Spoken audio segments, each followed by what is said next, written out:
pandangan Anda seperti apa, Pak Syukur? Ya, Gapkindo itu salah satu misi dan tujuannya adalah mendukung program pemerintah dalam mewujudkan cita-cita bangsa ini untuk meraih swasembada pangan, termasuk di dalamnya gula, terutama gula dalam kaitannya ini. Sehingga kami, Gapkindo, dan anggota-anggota kami menyambut baik rencana program pemerintah ini dan kebijakan pemerintah itu untuk mendorong investor berinvestasi di Merauke itu, industri gula yang terintegrasi dengan tebu di Merauke ini gitu. Namun karena itulah sebetulnya salah satu cara untuk percepatan swasembada gula ini. Namun demikian harapan Gapkindo juga kepada pemerintah agar pabrik-pabrik gula yang baru dan yang lama tetapi sudah menjalankan modernisasi sehingga menjadi besar dan modern juga yang tersebar di berbagai daerah di Indonesia itu juga perlu diperhatikan, menjadi perhatian yang seimbang juga yang kita ini kan. Itu yang kita ini karena kami kalau kita bersama-sama membangun bangsa ini, tentunya apa yang kita inginkan oleh bangsa ini, insya Allah kita bisa capai gitu. Oke, baik Pak Syukur. Kalau melihat begitu ya dengan narasi yang sudah tersebar di masyarakat saat ini, bahwa banyak juga masyarakat yang tentunya khawatir akan ketidaksuksesan dengan program ini. Sebetulnya kalau dari point of view Anda, kunci suksesnya agar program dari 2 juta hektar lahan tebu di Merauke ini untuk swasembada gula dan juga bioetanol, apa kunci suksesnya Pak Syukur? Jadi gini, kalau kita ingin tahu gitu secara akurat kunci sukses apa yang perlu kita perhatikan untuk meraih swasembada ke depan itu agar pengalaman sebelumnya tidak terulang lagi adalah langkah pertama yang harus kita lakukan itu adalah mempelajari dengan seksama dan komprehensif keberhasilan perjalanan swasembada baik yang dilakukan oleh negara lain maupun yang telah diraih oleh Indonesia ini, Nusantara, terutama pada zaman Hindia Belanda. Itu. Nah, dari negara lain, kita salah satu negara yang sangat dekat dengan kita, agroekosistemnya sama dengan kita, sosial budayanya juga mirip sama, bahkan jamnya sama antara dengan itu adalah Thailand. Oke. Kita bisa membayangkan bagaimana Thailand dalam waktu 25 tahun sudah menjadi 5 besar produsen gula Indonesia. 25 tahun yang lalu saya masih ingat Thailand itu menggunakan bibit tebu dari Indonesia. Gitu. Dari negara kita. Dari negara kita gitu ininya. Kemudian dengan terus secara ini dengan kebijakan yang komprehensif gitu, dengan kebijakan yang komprehensif, kemudian konsisten dan berkesinambungan dalam jangka panjang, sekarang hasilnya seperti itu. Nah itu kita harus pelajari. Itu salah satu pengamatan kami untuk ini adalah mungkin dengan pengkajian lebih dalam dari orang-orang yang ahli, para pakar polisi kebijakan publik, mungkin nanti akan dilihat bagaimana kita ini kan dan yang lain-lain. Karena yang lain-lain itu merupakan turunannya. Jadi yang kedua yang kita bisa pelajari, kita Nusantara zaman Hindia Belanda itu juga telah berhasil menjadi negara terbesar juga, nomor 2 terbesar produsen gula di Indonesia.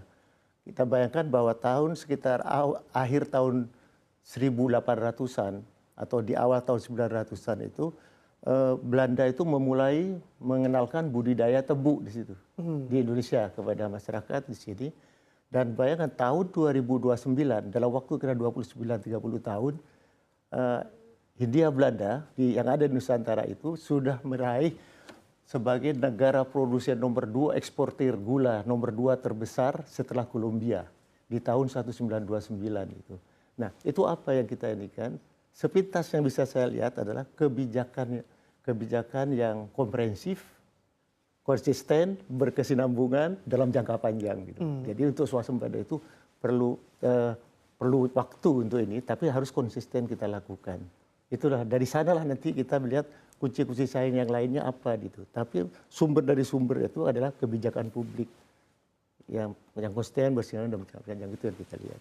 Oke, kebijakan yang berkelanjutan dan juga konsisten juga menjadi dalam jangka panjang ini juga utama begitu ya.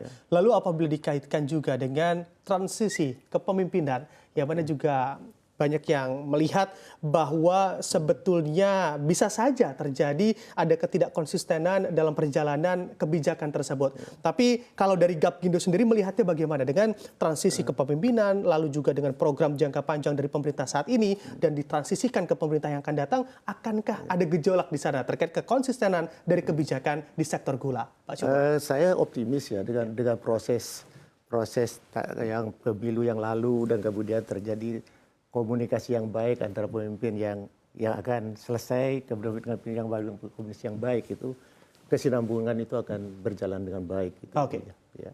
Oke, masih berjalan dengan baik Insya Allah dengan komunikasi akan bisa dilanjutkan itu. Tentunya banyak faktor yang lain, tetapi kita sebagai suatu bangsa harus optimis ke arah sana. Gitu. Oke, baik. Selain tantangannya terkait regulasi dan juga kebijakan yang konsisten dalam jangka waktu yang cukup panjang, ada tantangan apa lagi yang Anda lihat juga bisa saja dihadapi dalam program-program jangka panjang di sektor gula, Pak Syukur? Jadi yang kita tahu, Mas Bram, bahwa negara kita itu luas. Terdiri dari pulau-pulau, banyak pulau dan dibatasi oleh lautan. Dan dari Sabang sampai Merauke, dari Rote sampai Miangas gitu ininya. Dan itu tentunya kondisi yang demikian itu, yang paling menonjol dari kondisi itu adalah heterogenitas. Ketidaksamaan, antara beragamnya kondisi agroekosistem, kondisi lahan, unsur hara lahan, hama penyakitnya juga, kontur lahan, dan seterusnya itu. Apa implikasi tantangan yang akan muncul di situ adalah bahwa setiap penerapan teknologi maupun apapun itu yang kita ini kan itu tidak bisa seragam. Itu harus sesuai dengan presisi dengan kondisi wilayah yang ada di tempat itu masing-masing. Misalnya kalau di Jawa seperti ini, teknologi alat mesin seperti ini belum tentu sama dengan di Merauke. Nah, salah satu contoh yang unik di anggota kami di situ ya keberagamannya.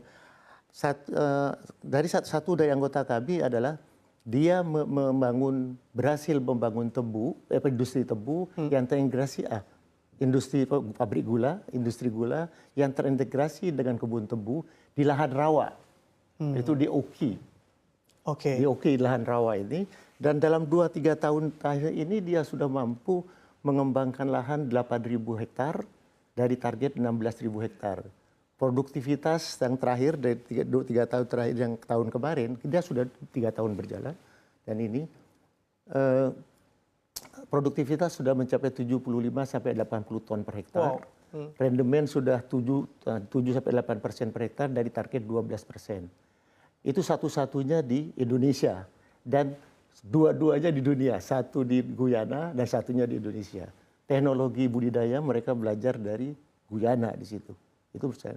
Kemudian yang kedua, ada anggota kami yang cukup unik, yaitu mereka membangun industri gula yang terintegrasi dengan tebu itu di lahan batu bertanah, yang biasanya tanah berbatu. Di semuanya batu, tanahnya sedikit.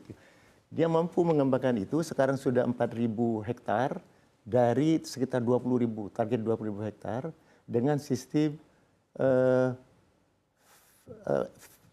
drip irrigation. Jadi irigasi tetes yang dimana di dalam air itu sudah dicampur pupuk dan sebagainya. Alhamdulillah dalam panen perdana tahun yang lalu dia sudah mampu mencapai tebunya itu 12% rendemennya. Itu kita. Jadi dengan teknologi yang presisi, yang dengan perkembangan teknologi dan presisi itu, kami optimis bahwa kendala lahan itu sudah bukan masalah lagi bagi perkebunan tebu. Yang penting teknologinya itu presisi. Nah, dalam kaitannya ini, yang kita teknologi, kita tidak bicara dengan alat dan mesin saja. Alat mesin, samping alat dan mesin, tetapi juga benihnya. Benih juga harus sesuai dengan masing-masing wilayah. Benih yang dipakai di Oki belum tentu sama dengan di MSM.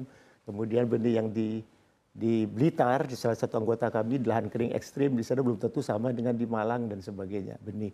Yang kedua pupuk. Ya, pupuk itu juga berbeda. Pupuk satu dengan kandungan unsur hara. Dan pupuk yang dibutuhkan oleh tebu yang dibutuhkan adalah pupuk yang memang dibutuhkan oleh kondisi wilayah setempat yang dibutuhkan oleh tebu. Secara umum yang saya lihat pupuk yang digunakan untuk tebu di Indonesia itu kekurangan kalium. Padahal kalium itu merupakan suatu unsur yang paling penting untuk terbentuknya fruktosa, gula itu di sini. Nah, oleh karena itu salah satu anggota kami di Blitar, Rejoso Manis Indo dalam hal ini, dia menggunakan pupuk yang ada saat ini yang kita inikan, kemudian satu kali panen, pada 1 bulan sebelum panen, dia tambahkan dengan disiram melalui drone dengan pupuk cair kalium. Alhamdulillah terjadi peningkatan 1%. 1% rendemen itu luar biasa di situ. Itu yang dia mencoba 4.000 hektar lahan petani, mitra petani ini. Target sekarang mencoba ke 6.000 sampai 8.000. Nah itu artinya kita harus tahu betul di mana sih kelemahan kita. Nah di situ kita isi gitu.